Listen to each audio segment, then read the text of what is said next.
গরম ভাত, লুচি, পরোটা অথবা পোলাওয়ের সাথে মাটন খেতে আমরা কে না পছন্দ করি। এরকমই একটা মুখে লেগে থাকার মতো মাটন রেসিপি আজ আমি আপনাদের সামনে হাজির করেছি। ঘরোয়া কিছু সিম্পল উপকরণ দিয়ে এই রেসিপিটা বানানো যায়, অথচ এর স্বাদ হয় দুর্দান্ত। আসুন দেরি না করে দেখে নেওয়া যাক আমার আজকের মাটন রেসিপি। আশা রাখছি আপনাদের এই ভিডিওটা ভীষণই পছন্দ হবে। ভিডিও পছন্দ হলে তাই লাইক, শেয়ার আর কমেন্ট করতে ভুলবেন না। আর এই বন্ধু চ্যানেলটিকে অবশ্যই সাবস্ক্রাইব করে আমার পাশে থাকবেন। দেরি না করে চটপট দেখে নেওয়া যাক আজকের মুখে লেগে থাকার মতো মাটন রেসিপি। আমার আজকের মাটনের রেসিপি বানাবার জন্য এখানে আমি 1 কেজি মাটন নিয়ে নিয়েছি। প্রথমে মাটনটাকে সামান্য কিছু উপকরণ দিয়ে একটু ম্যারিনেট করে নেব। প্রথমে দিয়ে দিচ্ছি টক দই। এখানে আমি টেবিল স্পুন মেপে 4 টেবিল স্পুন টক দই দিয়ে দেব।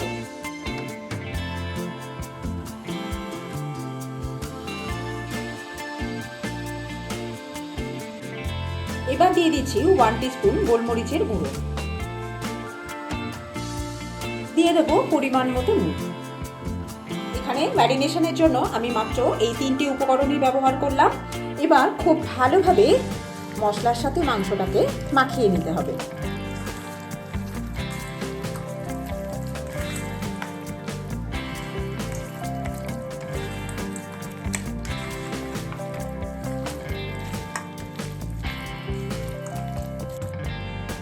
মাংসর গায়ে মশলা মাখানো হয়ে গেলে এইভাবে আমি মাংসটাকে 1 ঘন্টার জন্য রেখে দেব। এই রেসিপিটার জন্য একটা ভাজা মশলা প্রথমে তৈরি করে নেব। তার জন্য এখানে নিয়েছি 6টা গোটা কাজু, এখানে 7-8টা গোটা শুকনো লঙ্কা আছে, একদম সামান্য পরিমাণ একটু জায়ফল নিয়েছে, প্রায় 4 ভাগের 1 ভাগের থেকেও বোধহয় কম হবে এটা, আর একটা দারচিনি স্টিক, 5টা ছোট এলাচ আর একটা বড় এলাচ। এবার এর মধ্যে দিয়ে দিচ্ছি 1/2 টিস্পুন মৌরি, 1 টিস্পুন গোটা জিরে অ্যাড করে দিলাম, আর এর মধ্যে অ্যাড করে দিচ্ছি 2 টিস্পুন গোটা ধনে। মশলা থেকে সুন্দর গন্ধ না বেরোনো পর্যন্ত মশলাটাকে হালকা করে ফ্রাই করে নিতে হবে। খুব বেশি কিন্তু ভাজলে মশলাটা জ্বলে যাবে, পুড়ে যাবে, তাতে খেতে ভালো লাগবে না। এবার হালকা করে মশলাটাকে একটু ভেজে নিচ্ছি। মশলা ভেজে নেওয়া হয়ে গেছে। এবার আমি একটা প্লেটে মশলাটাকে ঢেলে নিয়ে ঠান্ডা করে নেব।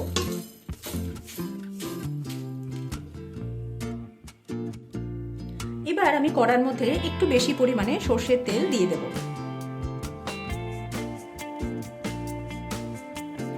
তেল যখন ভালো মতো গরম হয়ে যাবে তখন এর মধ্যে একটা বড় সাইজের স্লাইস করে কেটে রাখা পেঁয়াজ দিয়ে দেবো।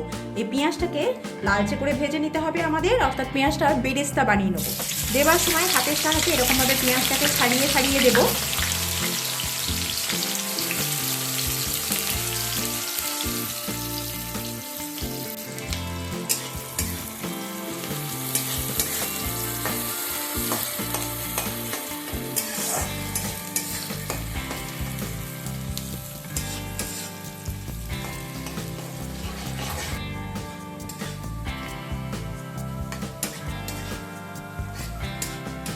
পেঁয়াজ দেখুন খুব সুন্দর গোল্ডেন ব্রাউন করে ভেজে নেওয়া হয়ে গেছে। গ্যাসের ফ্লেমটাকে এবার আমি অফ করে দিলাম, দিয়ে এবার পেঁয়াজটাকে তেল থেকে ছেঁকে তুলে নেব।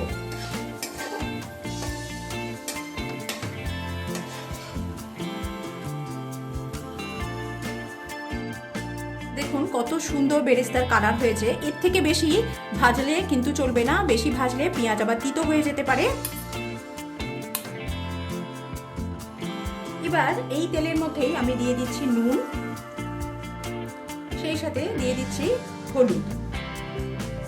নুন আর হলুদ দেওয়ার পর এর মধ্যে আমি বেশ কিছু আলু প্রথম ভেজে নেব।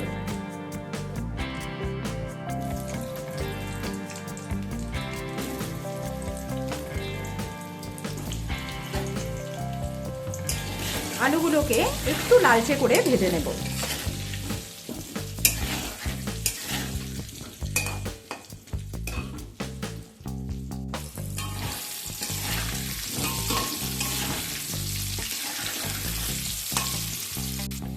আলু লালচে করে ভেজে নেওয়া হয়ে গেলে আলুগুলোকে এবার আমি তুলে নেব।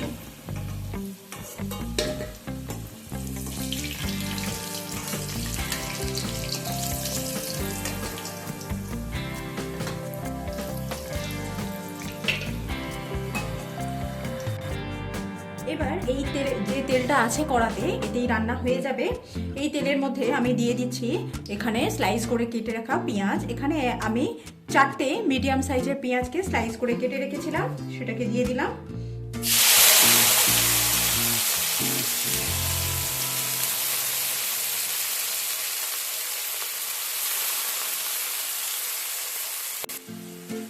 পেঁয়াজটাকে হালকা করে একটু ভেজে নেব।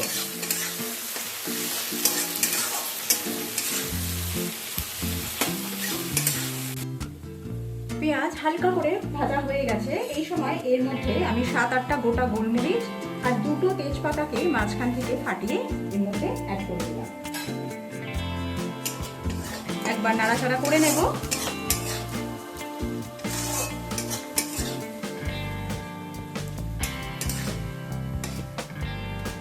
এবার এর মধ্যে আমি ম্যারিনেট করে রাখা মাংস দিয়ে দেব।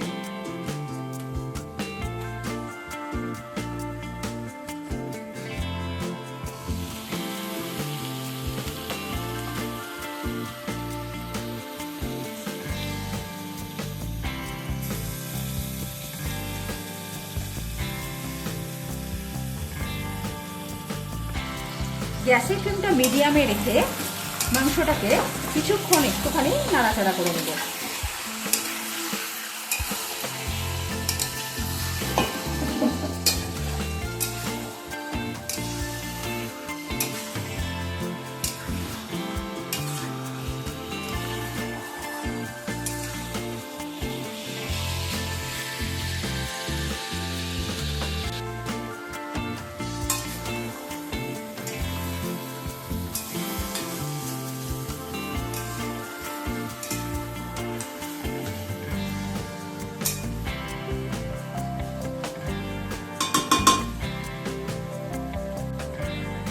দই দেওয়ার কারণে মাংস থেকে কিন্তু বেশ অনেকটা পরিমাণে জল বেরিয়ে গেছে। এই জলটাকে পুরোপুরি শুকনো করে নিতে হবে।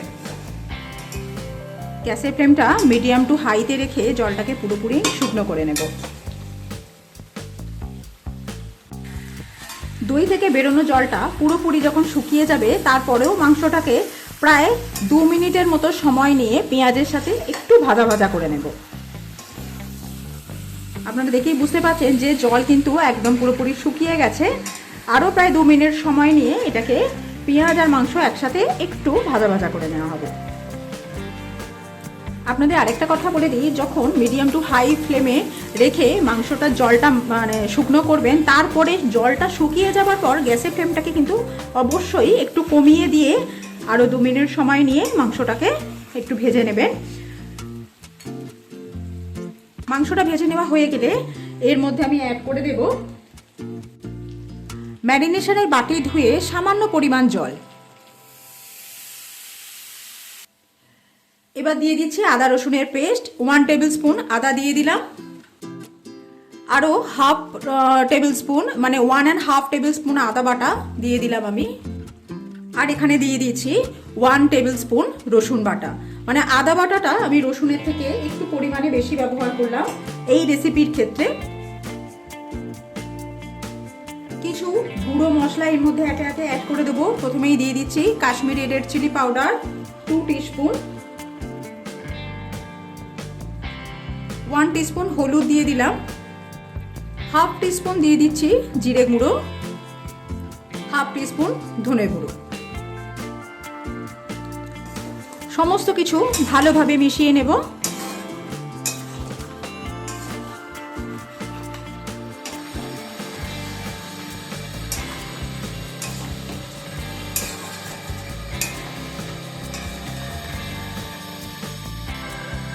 গ্যাসের ফ্লেমটা লো টু মিডিয়ামে রেখে আরও কিছুক্ষণ সময় নিয়ে মশলার সাথে মাংসটাকে ভালোভাবে কষিয়ে নিতে হবে।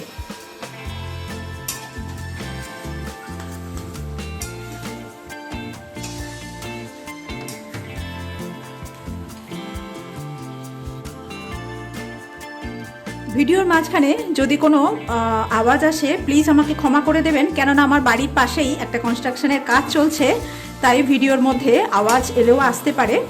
মাংসটাকে আরও প্রায় 2 থেকে 3 মিনিট সময় নিয়ে ভালোভাবে কষিয়ে নেওয়া হয়ে গেছে। এবার এর মধ্যে আমি গরম জল দিয়ে দেব।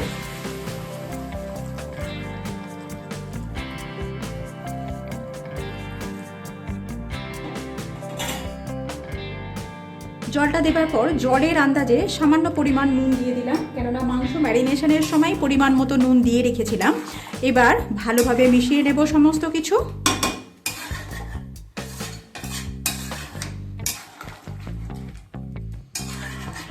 আজকে আমি মাংসটা কড়াতেই করব, তবে আপনারা চাইলে কষাটা হয়ে যাবার পরে কুকারে দিয়ে জল দিয়ে মাংসটাকে সেদ্ধ করে নিতে পারেন।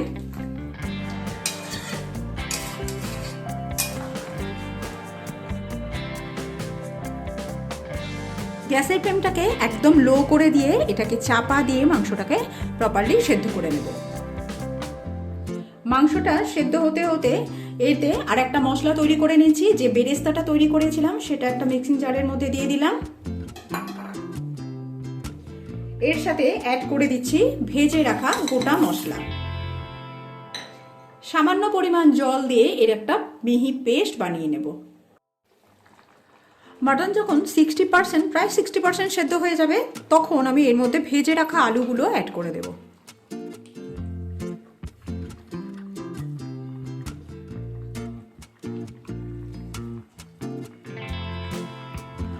আলুটা দেবার পর বেরেস্তা আর গোটা মশলার যে পেস্ট বানিয়ে রেখেছিলাম, এই মশলাটাকেও আমি এর মধ্যে অ্যাড করে দেব।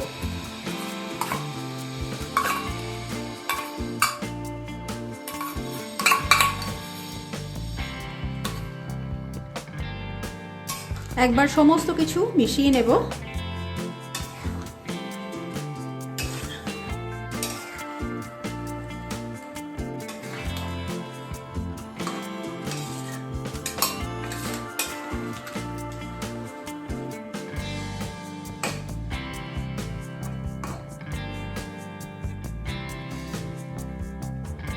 মিশিয়ে নেবার পর আবার এটাকে চাপা দিয়ে দেবো।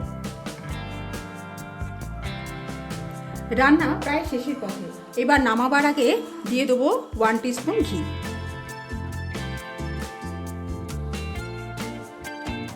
গ্যাসের ফ্লেমটাকে অফ করে দিলাম। এবার 5 মিনিট এটাকে চাপা দিয়ে স্ট্যান্ডিং টাইমে রেখে দেবো।